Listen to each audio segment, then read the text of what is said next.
Bismillahirrahmanirrahim. Alhamdulillah wassalatu wassalamu ala Rasulillah wa ala alihi wa sahbihi wa mawalah wa ba'd. Jemaah sekalian yang dimuliakan oleh Allah Azza wa Jalla, alhamdulillah kita telah menyelesaikan pembahasan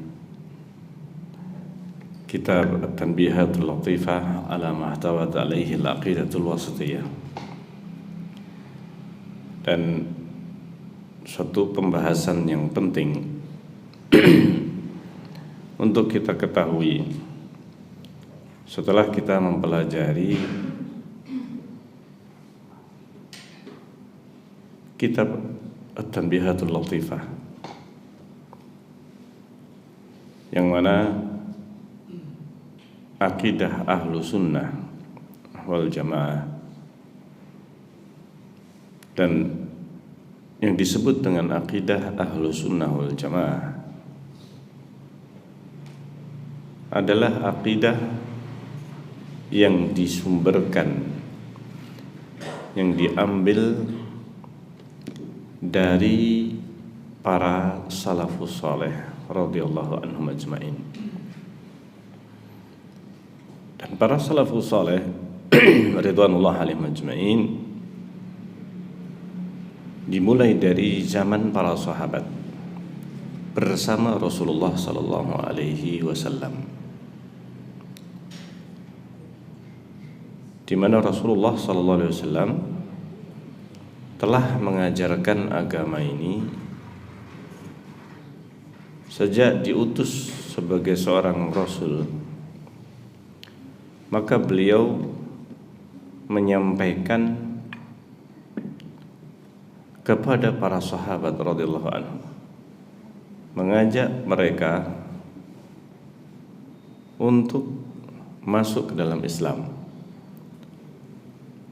menanamkan akidah sampai selama 13 tahun Rasulullah SAW di Mekah.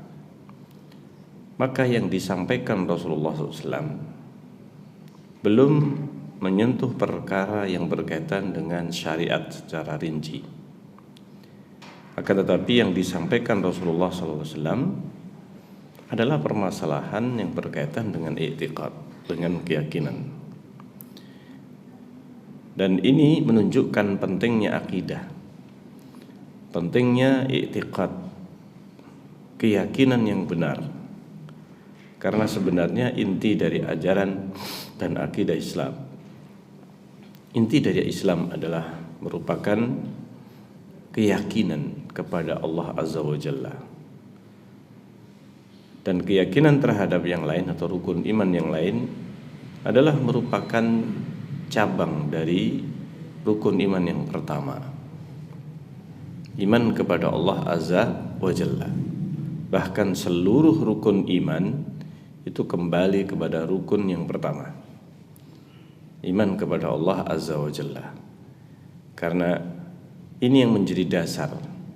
Apabila iman kepada Allah ini benar-benar sesuai dengan yang diturunkan oleh Allah Azza wa Jalla kepada para rasulnya, maka yang lainnya, rukun iman yang lain ini akan menjadi benar.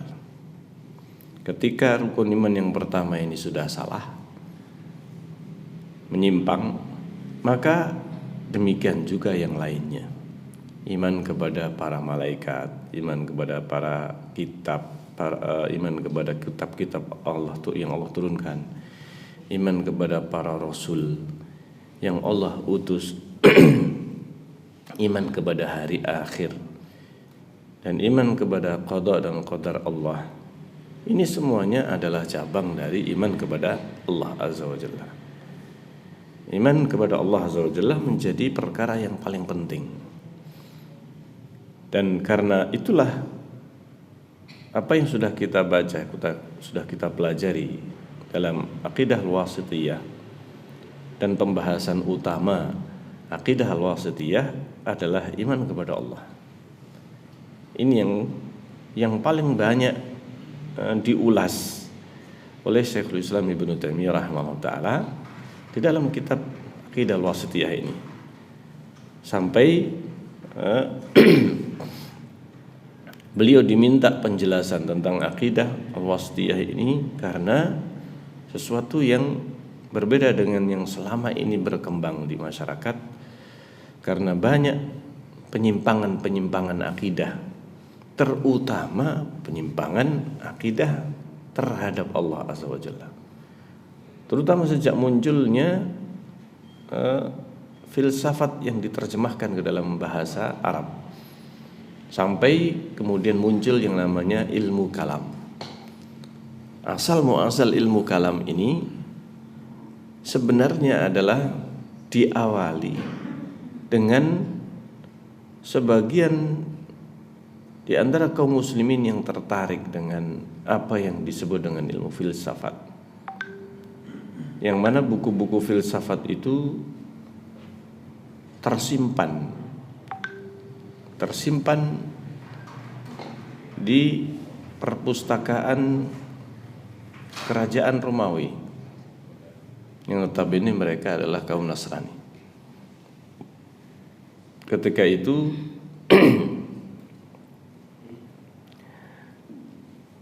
sebagian di antara mereka mengusulkan kepada penguasa yang didekati oleh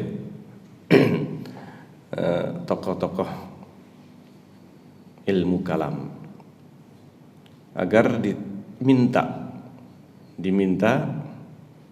buku-buku yang ada di perpustakaan mereka untuk diserahkan kepada kaum muslimin. Dan waktu itu kaum muslimin mempunyai kekuatan yang sangat besar, ditakuti oleh kerajaan Romawi, sehingga mereka merembukkan dengan pihak kerajaan, para penasihat raja, kaisar ini, atau kerajaan-kerajaan di bawah kaisaran Romawi. Ketika diminta para pendeta, bagaimana ini kaum muslimin, mereka ingin meminta buku-buku filsafat yang ada di perpustakaan, dan itu terdengar, buku-buku itu disimpan. Maka para pendetanya apa yang mereka katakan?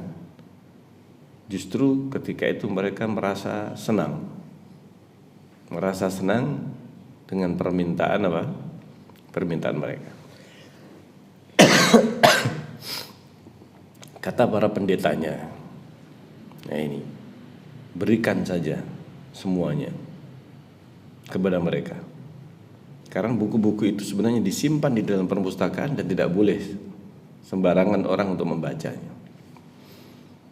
Ketika itu mereka mengatakan, para pendeta Nasrani, kasihkan saja kitab-kitab itu, buku-buku itu. Tidaklah buku-buku itu masuk ke dalam suatu kaum, dibaca oleh kaum tersebut, kecuali itu akan merusak mereka. Jadi kita nggak perlu susah-susah untuk merusak akidah kaum muslimin.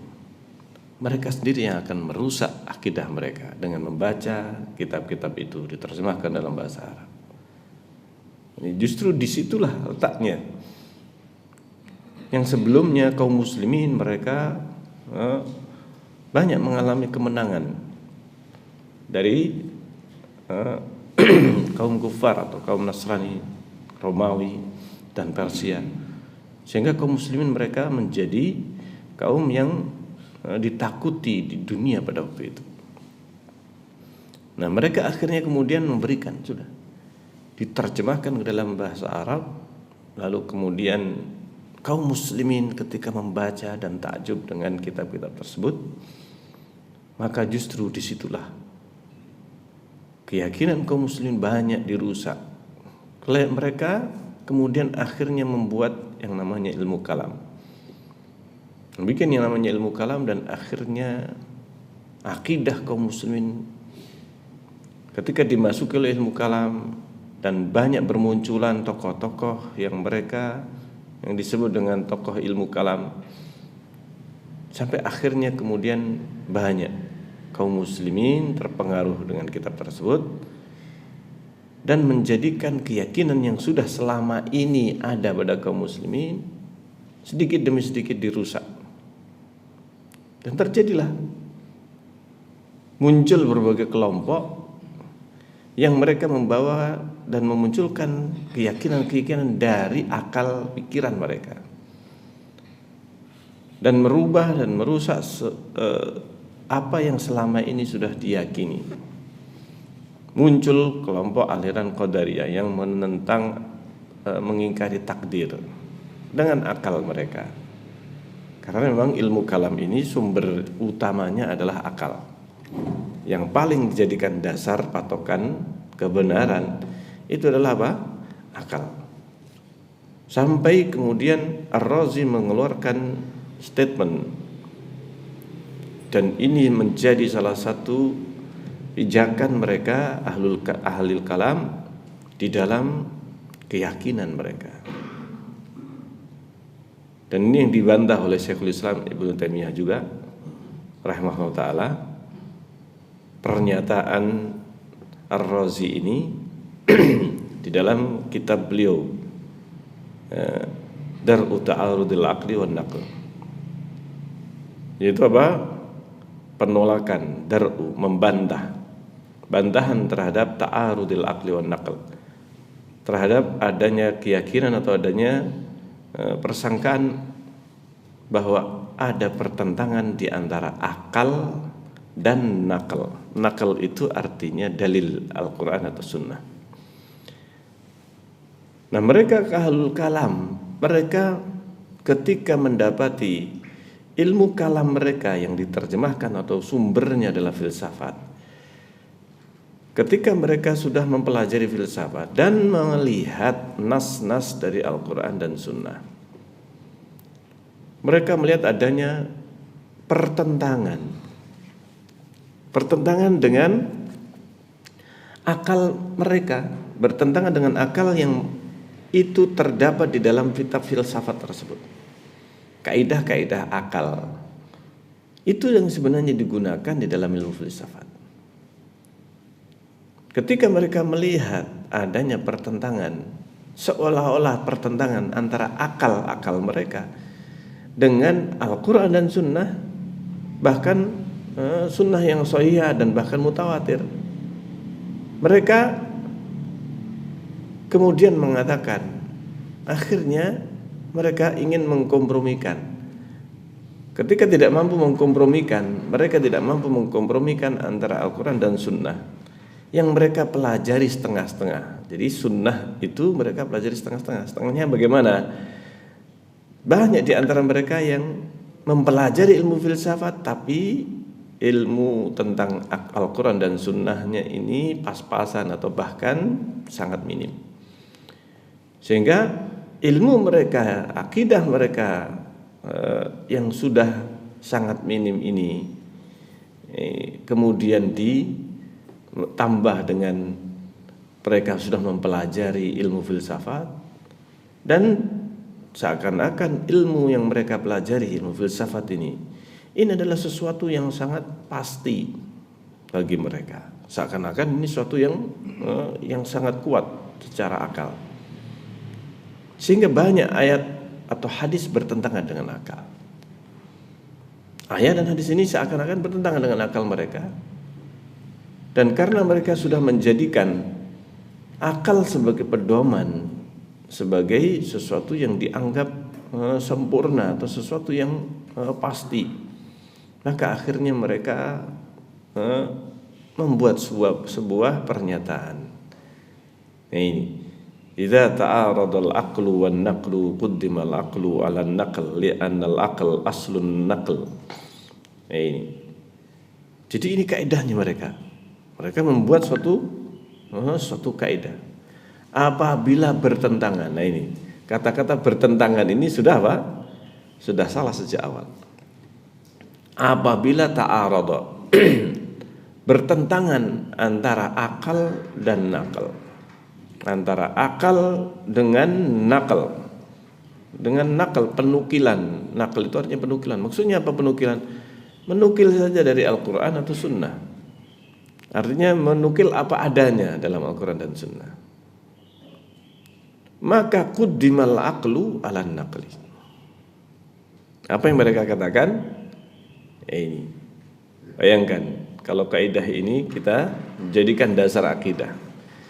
Maka quddimal aqlu ala naql.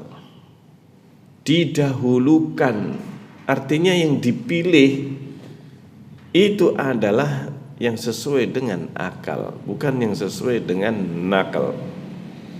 Bukan yang sesuai dengan nakal, dengan Al-Quran dan Sunnah. Kalau bertentangan, subhanallah. Sehingga mereka melihat, karena mereka melihat adanya pertentangan dengan akal mereka. Al-Quran, Sunnah bertentangan dengan akal mereka. Nih, mereka sudah mempelajari ilmu filsafat yang sudah dalam bentuk ilmu kalam ini, yang sudah diterjemahkan dalam bahasa Arab. Mereka mendapati ini sangat masuk akal, kata mereka, kaidah-kaidah dalam kitab-kitab, buku-buku filsafat ini. Sehingga ketika mereka mendapati Al-Quran Sunnah yang sahih, ini kalau yang dhaif, jadi kita tidak membahasnya. Tapi yang sahih, yang Al-Quran jelas dalam Al-Quran dan Sunnah Rasulullah SAW, maka mereka melihat adanya pertentangan ini dan mereka justru mendahulukan akal. Kenapa? Kata mereka, li'annal aql aslun naql.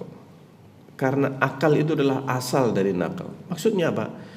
Yang mengetahui kebenaran nakal, kebenaran Al-Quran dan Sunnah, itu adalah akal. Yang mengetahui kebenaran Al-Quran dan Sunnah itu adalah akal.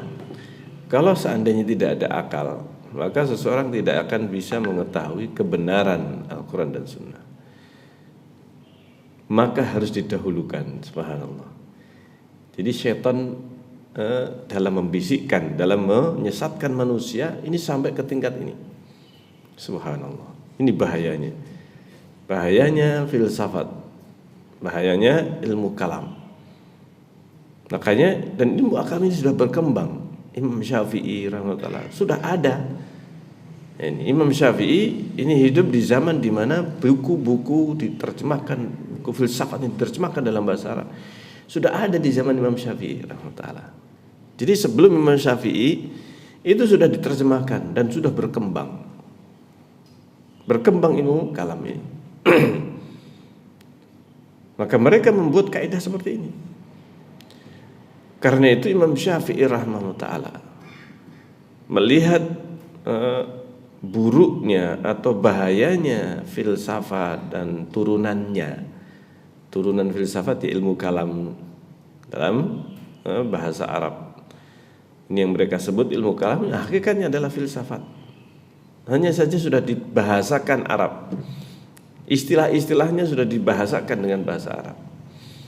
Jadi istilah-istilah dalam ilmu kalam ini sebenarnya diambil dari apa?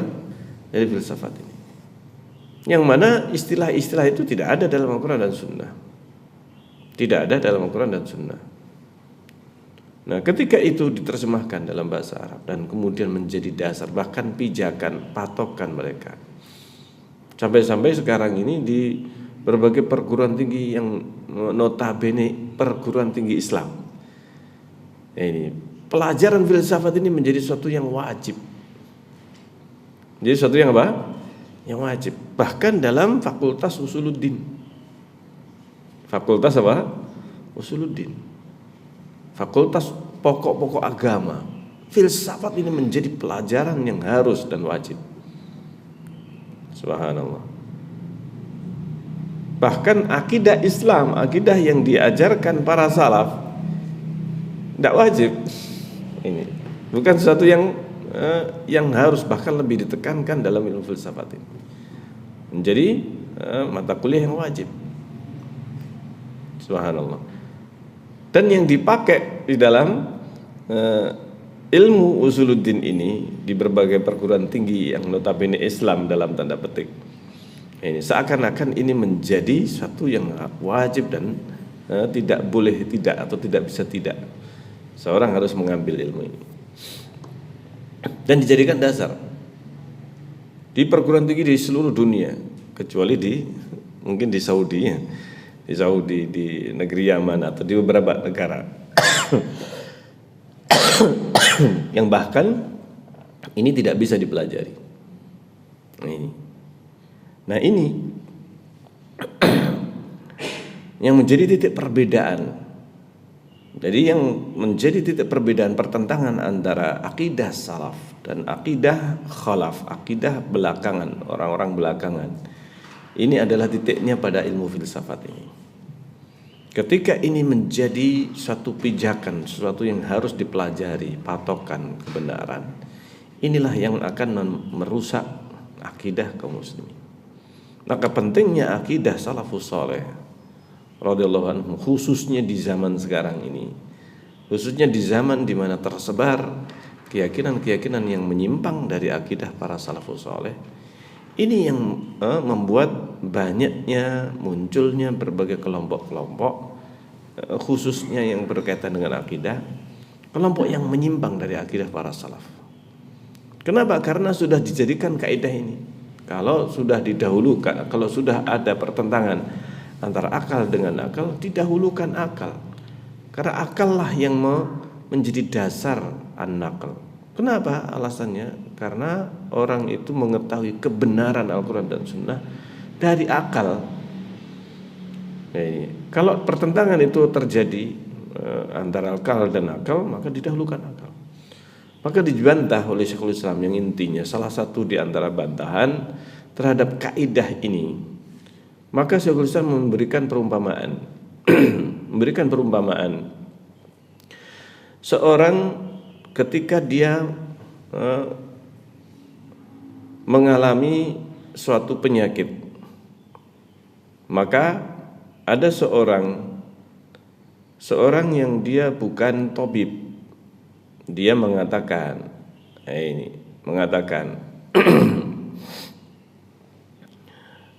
dan ditunjukkan ada seorang dokter yang dia tahu tentang penyakit ini, maka pergi kepada dokter itu.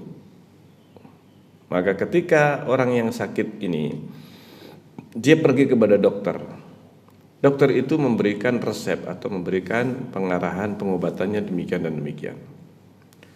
Orang yang menunjukkan kepada dokter ini kemudian tidak setuju dengan apa yang ada dalam resep ataukah pengobatan sang tabib, dan dia mempunyai pendapat yang lain yang bertentangan dengan tabib. Mana yang harus dipilih?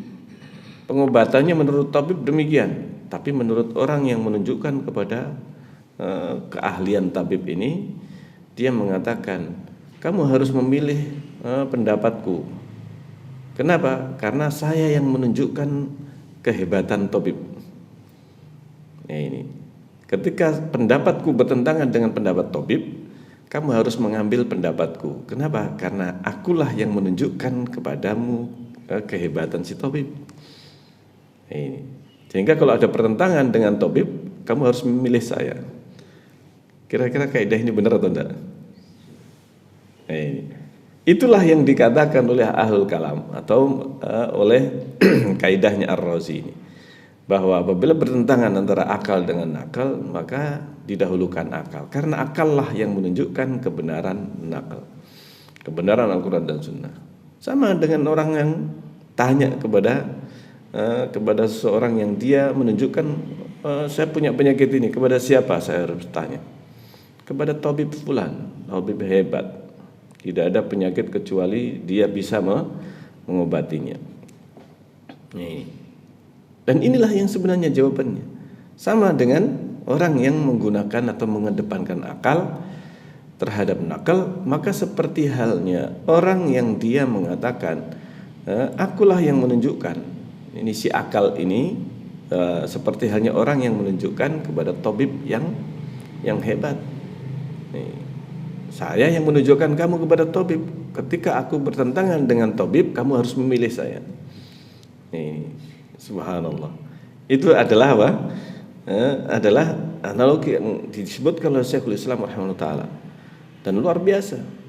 Kaidah ini kaidah yang menyesatkan. Bahwa ketika terjadi pertentangan antara akal dan nakal didahulukan. Nah, Syekhul Islam Ibnu Taimiyah rahimahullah taala, beliau menyebutkan di dalam kitab beliau Dar'u Ta'arudil Aqli wan Naql ini. Kitab ini kitab yang sangat besar dan tebal. Bantahnya terhadap satu perkataan. Hanya satu perkataan, satu kalimat. Itu tadi kaidahnya. Yaitu apa? Apabila bertentangan antara akal dan nakal, maka didahulukan akal. Dibantah oleh Syekhul Islam dalam dulu pertama kali dicetak ini 10 jilid. Dar'u Ta'arudil Aqli wan Naql. Sekitar 10-an jilid. Ini subhanallah. Nah, ini adalah bantahan yang secara detail disebutkan. Inti bantahan tersebut bahwa tidak ada pertentangan antara akal dan apa? Nakal. Tidak akan bertentangan antara akal yang sehat dengan penukilan yang sahih, naklun sahih. Jadi membantah kalimat ini kalau ada pertentangan. Apabila bertentangan, maka sejak awal ini terbantahkan. Tidak ada pertentangan. Yang terjadi adalah apa? Akal manusia, setiap manusia mempunyai akal. Dan akal manusia berbeda-beda antara satu dengan yang lain. Maka akal ini tidak bisa dijadikan sebagai patokan. Kenapa? Karena ada satu orang atau dua orang. Jangankan dua orang, satu orang. Pagi dia punya pemikiran, hasil akal pemikirannya. Yang sorenya dia bisa jadi apa? Berbeda. Atau bahkan tidak usah satu hari dan pagi dan sore, 1 jam dia awalnya berpikir menurut akal saya ini paling bagus, ini keputusan paling tepat, saya pergi ke sini, saya melakukan demikian. Tapi 1 jam kemudian berubah pikiran. Yang benar yang mana? Yang pertama atau yang kedua? Ya, ini baru satu orang. Ketika ada 2 orang bisa jadi bukan hanya 2. Nah, ini pendapat yang sesuai dengan akal masing-masing. Tetapi bisa jadi lebih dari itu. Demikianlah manusia. Akal manusia tidak bisa dijadikan pegangan atau patokan kebenaran. Maka kebenaran itu adalah satu. Maka Allah Subhanahu wa taala menurunkan firman-Nya, al-haqqu mir rabbik. Kebenaran itu dari apa? Dari Rabbmu, dari Allah Azza wa Jalla. Nah ini, al-haqqu mir rabbik. Sehingga Allah Subhanahu wa taala melarang manusia untuk ragu dengan kebenaran yang diturunkan oleh Allah Azza wa Jalla. Apalagi mempertentangkan dengan akal. Akal manusia itu sesuai dengan namanya. Apa itu akal? Akal itu artinya berasal dari akal yang artinya ikatan, terikat, terbatas. Jadi secara makna akal itu punya batasan, punya keterbatasan. Nama akal itu sendiri diambil dari kata-kata apa? Akal yang artinya ikatan atau bundelan atau sesuatu yang terikat dan terbatas. Bukan sesuatu yang bebas sebagaimana yang sekarang disalahpahami. Akal manusia bebas. Manusia itu sebenarnya tidak bisa bebas dengan akal. Akal sendiri adalah sesuatu yang terbatas. Ada yang tidak bisa dijangkau oleh akal manusia. Tetapi Allah ciptakan akal itu, fungsinya bukan untuk menentukan kebenaran. Fungsinya adalah memahami kebenaran. Ini Allah ciptakan akal. Allah menciptakan akal kepada manusia itu agar manusia bisa memahami kebenaran yang Allah turunkan. Ini fungsi apa? Fungsi akal. Bukan dibalik. Sebagaimana kaidahnya Ar-Razi tadi. Kalau ada pertentangan antara akal dan nakal, ini maka didahulukan akal. Karena apa? Karena dia tidak memahami fungsi akal. Kalau ada orang yang mengatakan kalau terjadi pertentangan antara akal dan nakal, maka orang itu berarti tidak faham dengan fungsi diciptakan dan tujuan diciptakan akal. Akal diciptakan oleh Allah agar manusia bisa memahami kebenaran yang Allah turunkan. Karena kebenaran itu dari Allah saja, tidak ada kebenaran dari selain Allah. Nah, orang yang mengatakan ada kebenaran dari selain Allah, nah ini kalau kebenaran dari selain Allah, dari siapa? Nah ini Iblis laknatullah alaihi. Kenapa dia menentang Allah? Kenapa dia menentang Allah? Maka yang pertama kali mempertentangkan akal dengan nakal adalah iblis laknatullah alaih. Dan dia yang mengedepankan akal terhadap nakal. Yang pertama kali menerapkan kaidah ini. Kaidah apa? Akal kalau bertentangan dengan apa? Nakal. Maka yang didahulukan adalah apa? Akal. Siapa yang menggunakan pertama kali ini? Iblis. Dari mana? Dari apa yang dikatakan oleh iblis ketika Allah Subhanahu wa taala memerintahkan kepada iblis. Memerintahkan kepada siapa? Iblis. Untuk bersujud kepada Adam. Bersujud kepada Adam. Ketika itu iblis menjawab dengan akalnya. Dengan akalnya. Apa akalnya iblis? Akalnya iblis, perhatikan di sini akalnya iblis. Iblis menganggap, ini yang pertama, dan itu sebuah kesalahan awal yang terbesar. Iblis menggunakan akalnya, di samping dia menggunakan nafsunya. Nah ini, apa akalnya iblis? Bahwa iblis ini menggunakan akalnya untuk menentukan tanah itu dibandingkan dengan api. Maka lebih baik api daripada apa? Tanah. Sekali lagi, ini adalah buah dari akal. Tidak ada yang menyebutkan kepada iblis bahwa api itu lebih baik daripada apa? Tanah. Api lebih baik daripada tanah, ini hasil dari akalnya siapa? Iblis. Akalnya iblis melihat api itu di atas, tanah itu di bawah. Berarti tanah itu kesimpulannya, ini kesimpulan iblis, kesimpulan dari akalnya iblis. Api berarti karena posisinya dia selantiasa di atas tanah, tanah itu di bawah, diinjak. Nah ini, tanah itu di atas, berarti api lebih baik. Tahu sini kira-kira ya. Dia menggunakan hal ini. Nah, ketika itu iblis menolak.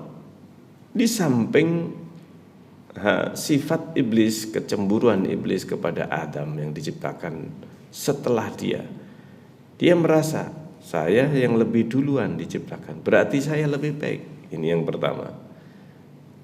Jadi dia diciptakan dari api lebih baik daripada apa? Tanah. Dia diciptakan lebih dulu daripada apa? Adam. Berarti dia lebih apa? Lebih baik. Ini semuanya dari buah akal. Saya lebih dulu. Nah, ini barep ini masalahnya ya. Nah, ini kakaknya ini lebih baik daripada adiknya. Nah, ini subhanallah. Ini pemikiran iblis. Nah, ini kalau ada kakak itu menganggap saya lebih baik, ini lebih duluan, lebih harus dihormati, lebih dihormati. Ini adik harus lebih menghormati kakaknya. Nah, ini. Sementara iblis diperintahkan untuk bersujud kepada Adam. Harusnya siapa? Adam lebih baik. Adam harus bersujud kepadaku. Nah ini banyak perkara yang sebenarnya terluput dari iblis. Malaikat yang diciptakan lebih dulu daripada iblis. Nah ini seharusnya iblis ini harusnya juga mengatakan saya harus bersujud kepada malaikat. Ternyata tidak. Iblis juga tidaklah mengatakan kenapa saya tidak bersujud kepada malaikat yang lebih duluan diciptakan. Dan cahaya ini bisa jadi apa? Harusnya ini lebih baik daripada apa? Api. Tetapi iblis tidak menggunakan akal. Dia hanya menggunakan sebagian akalnya.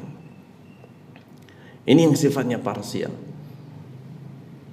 Maka Allah Subhanahu wa taala di dalam kejadian ini maka Allah Azza wa Jalla memutuskan ataukah menetapkan bahwa iblis ini kana minal jinni fafasaqa an amri rabbi. Maka dia telah berbuat fasik dari perintah Allah.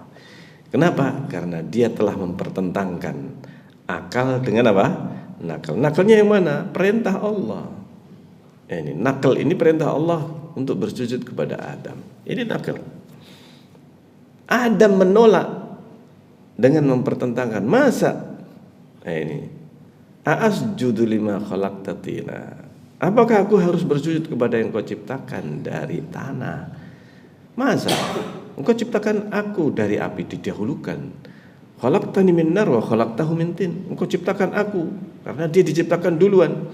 Maka dia menyebutkan duluan. Ini engkau ciptakan aku dari api dan engkau ciptakan dia dari tanah. Ini ada beberapa ayat yang dengan lafaz yang berbeda yang maknanya sama. Yaitu apa? Di antaranya khalaqtani min nar wa khalaqtahu min tin. Dalam ayat yang lainnya asjudu lima khalaqta tina, apakah aku harus bersujud kepada yang engkau ciptakan dari tanah? Ini. Maka Allah Subhanahu wa taala menyebut apa yang dikatakan oleh iblis ini aba wastakbara, menolak dengan akalnya. Menolak dengan akalnya. Wastakbara dan sombong dengan hawa nafsunya. Jadi menggunakan dua perkara yang menyebabkan iblis ini dikafirkan oleh Allah Azza wa Jalla, yaitu al-iba. Makanya ada namanya kekafiran iba, kufur karena menolak, dan kufur karena apa? Yang kedua istikbar, takabur, kesombongan, keangkuhan. Ini bisa menyebabkan kekafiran. Dua hal ini. Dan itulah yang dilakukan oleh iblis pertama kali. Iblis ini yang aba wastakbara wa kana minal kafirin, maka jadilah dia orang apa? Orang kafir. Maka dia menjadi kafir karena iba wal istikbar. Ini adalah kekafiran iblis. Mempertentangkan dengan akalnya, mendahulukan akal daripada apa? Nakal. Perintah Allah. Jelas ini adalah perintah Allah Azza wa Jalla. Dan dia menentang dengan akalnya dan hawa nafsunya. Ini menentang dengan akal dan apa? Hawa nafsunya. Nah, beliau Syekhul Islam rahimahullah menyebutkan tidak ada pertentangan. Kenapa?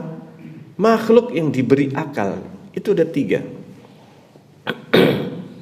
Makhluk yang diciptakan dengan akal ada tiga. Yang pertama adalah apa? Malaikat. Yang kedua jin. Yang ketiga manusia. Semuanya diciptakan oleh Allah dengan akal. Ini ketiga-tiganya. Hanya saja malaikat ini diberikan akal, tapi tidak diberikan nafsu. Jin dan manusia dua-duanya diberikan akal dan juga apa? Nafsu. Karena diberikan akal dan nafsu, maka akal manusia diciptakan oleh Allah untuk mengendalikan nafsunya. Akal ini diciptakan oleh Allah agar manusia bisa mengendalikan apa? Nafsu. Karena kalau akal ini sudah dikalahkan oleh nafsu, maka akal ini akan rusak. Akal ini bakal apa? Rusak. Inilah yang menjadikan seseorang bermaksiat, berbuat kefasikan, kemaksiatan kepada Allah ketika akalnya kalah dengan apa? Nafsunya. Ketika akalnya kalah dengan nafsunya, maka inilah yang membuat manusia menjadi apa? Menjadi berbuat maksiat kepada Allah Azza wa Jalla. Dia lebih mendahulukan nafsunya. Nah, yang sebenarnya akal kalau seandainya tidak dipengaruhi atau dia tidak dipengaruhi oleh nafsu, maka akal ini bakal apa? Aman. Makanya para malaikat nggak ada yang berbuat apa? Maksiat. Ketika diperintahkan bersujud kepada Adam, mereka menggunakan akalnya tanpa nafsu. Maka dia bersujud kepada siapa? Adam. Karena tidak ada pertentangan antara akal yang sehat dengan nakal perintah Allah. Ini nakal. Nah, ini penukilan, artinya apa yang difirmankan oleh Allah, disabdakan oleh Rasulullah SAW, itu nakal. Ini tidak ada pertentangan. Maka langsung mudah taslim. Malaikat ini langsung apa? Berserah diri. Karena dia punya akal. Perintah Allah harus didahulukan. Perintah Allah harus didahulukan di atas seluruhnya, semuanya. Dan ini penggunaan akal yang sehat, yaitu akal yang digunakan oleh malaikat. Ketika diperintahkan oleh Allah untuk bersujud kepada Adam, langsung taat. Maka demikian juga manusia. Manusia yang menggunakan akalnya dan bisa mengendalikan hawa nafsunya, maka akal itu ketika diperintahkan oleh Allah, maka dia akan tunduk kepada apa? Perintah Allah. Karena sesungguhnya akal tidak akan bertentangan dengan nakal. Akal tidak akan bertentangan. Ini justru akal itu untuk memahami nakal. Akal ini diciptakan oleh Allah untuk memahami apa? Nakal, memahami Al-Quran dan Sunnah. Ketika akal digunakan sesuai dengan tujuan diciptakannya, maka ini akan selaras, tidak akan terjadi pertentangan. Adapun ketika muncul seolah-olah bertentangan, pada hakikatnya tidak apa? Bertentangan. Makanya para ulama mereka menyusun sebagian di antara mereka atau secara terpisah dalam berbagai kitab, dan sebagian di antara mereka menyusun kitab. Di antaranya Syekhul Islam tadi, Dar'u Ta'arudil Aqli wan Naql. Nah, ini membantah, menafikan pertentangan antara akal dengan akal. Al-Imam At-Tahawi rahimahullah ta'ala, beliau menyusun sebuah kitab, yaitu apa?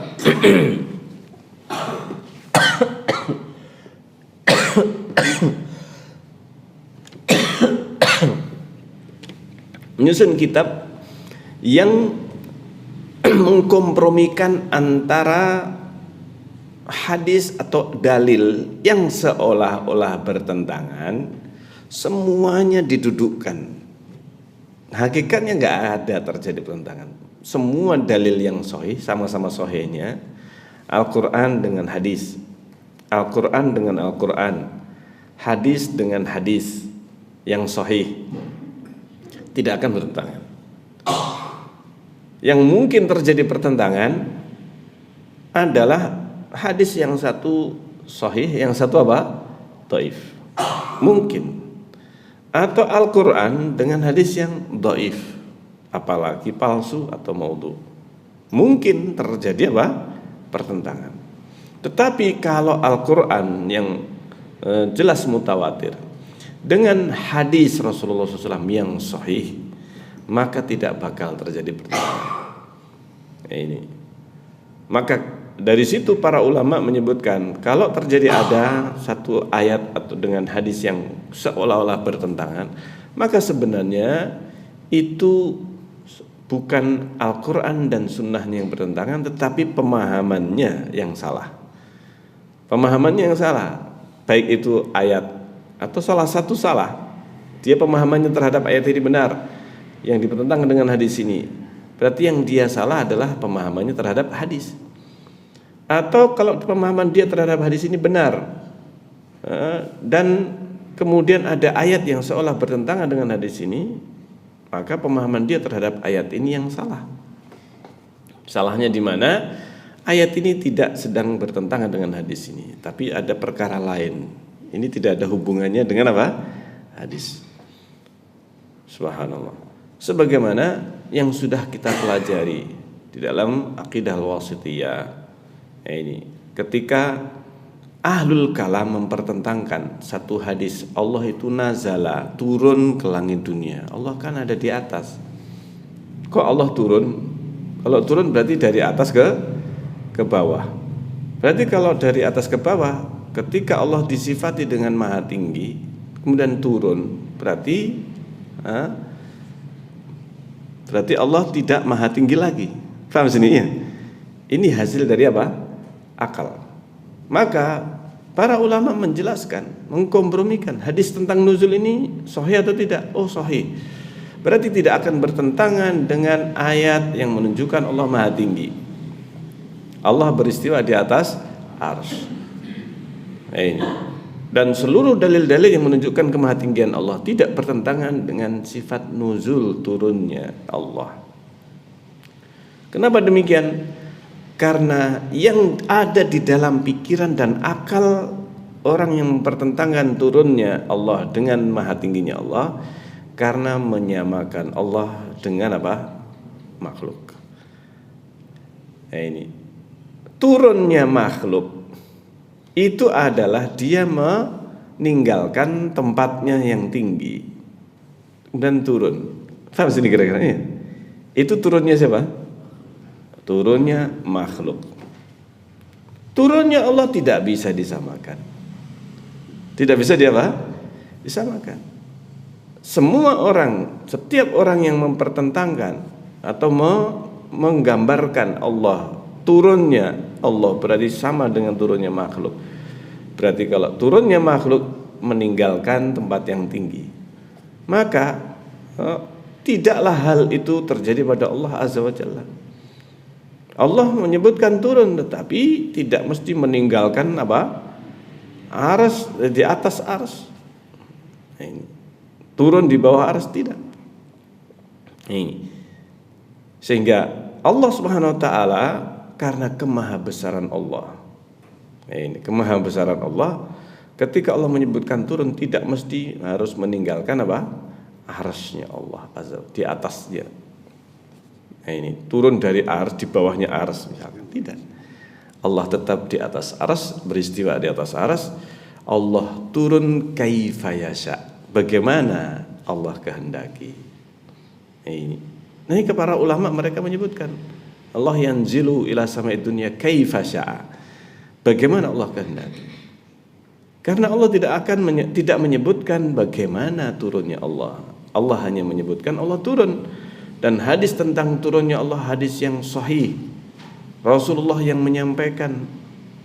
Ini akidah para salafus saleh radhiyallahu anhu. Mereka tidak mempertentangkan turunnya Allah dengan apa?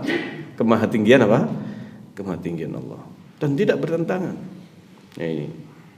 Dan tidaklah sama antara tingginya Allah dengan tingginya makhluk. Kemahatinggian Allah mutlak, tetapi ketinggian makhluk itu nisbi. Nisbinya bagaimana? Di atas makhluk yang disebut tinggi masih ada di atasnya makhluk yang lebih apa? Lebih tinggi. Langit, di atas langit masih ada apa? Langit. Di atasnya langit yang kedua masih ada apa? Langit sampai 7 lapis. Dan di atasnya langit yang 7, yang ketujuh, lapisan ketujuh masih ada di atasnya. Para malaikat ada di atas langit. Kemudian kursinya Allah ada di atas langit. Sidratul Muntaha ada di atas langit. Surga di atas langit yang 7. Sehingga di atas langit masih ada langit. Maksudnya di atas yang tinggi masih ada apa? Yang tinggi. Dan Allah maha tinggi. Artinya mutlak. Tidak ada yang lebih tinggi daripada Allah Azza wa Jalla. Tapi karena kesempurnaan Allah, meskipun Allah tinggi, Allah dekat dengan hambanya. Dekat ilmunya Allah Azza wa Jalla. Allah maha tahu bahkan yang ada di dalam hati manusia. Dan itu tidak saling bertentangan. Nah, ini akal manusia bisa memahami Allah Maha Tinggi, tetapi dekat dengan apa? Makhluk. Bagaimana dekatnya? Allah Subhanahu wa taala sudah menyebutkan kemahadekatan Allah itu dengan firman Allah sendiri. Nah, ini ujibu da'watad da'i tada'an. Maksudnya dekatnya Allah, seorang berbisik kepada Allah, berdoa dengan berbisik bahkan dalam hati. Allah tahu dan Allah kabulkan. Ini makna apa? Qarib, dekatnya Allah Azza wa Jalla. Dan kemahadekatan ini tidak bertentangan dengan kemahatinggian Allah. Demikian. Kalau difahami dengan cara pemahaman para salaf yang diajarkan Rasulullah kepada mereka, kita akan lebih apa? Lebih mudah untuk memahami agama ini. Sangat mudah sebenarnya. Ini akidah para salaf itu sangat mudah. Ini. Hanya saja banyak di antara manusia yang kemudian apa? Mempertentangkan akidah salaf ini dengan akal. Nah, ini semua ahlul kalam menggunakan akalnya. Mereka sendiri bertentangan, saling bertentangan. Mu'tazilah, Asy'ariyah, Jahmiyah, dengan berbagai macamnya. Mereka menggunakan akal masing-masing, tapi hasilnya apa? Berbeda-beda. Di kalangan di antara mereka sendiri saling bertentangan antara satu dengan yang lain. Nah, ketika terjadi pertentangan, Rasulullah sudah memberikan tuntunan. Alaikum bisunnati wa sunnatil khulafa ar-rasyidin. Ma ana alaihi al-yawma wa ashabi. Yang masuk surga yang tidak tersesat adalah satu saja, yaitu yang memahami agama ini dengan apa yang dipahami Rasulullah bersama para sahabatnya. Mungkin ini yang bisa kita sampaikan dalam kesempatan kita kali ini, dan insyaallah kita akan masuk kepada kitab yang baru biidznillah taala dalam kajian yang akan datang. Kita akhiri subhanakallahumma rabbana wa bihamdik asyhadu an la ilaha illa anta astaghfiruka wa atubu ilaik. Assalamualaikum warahmatullahi wabarakatuh.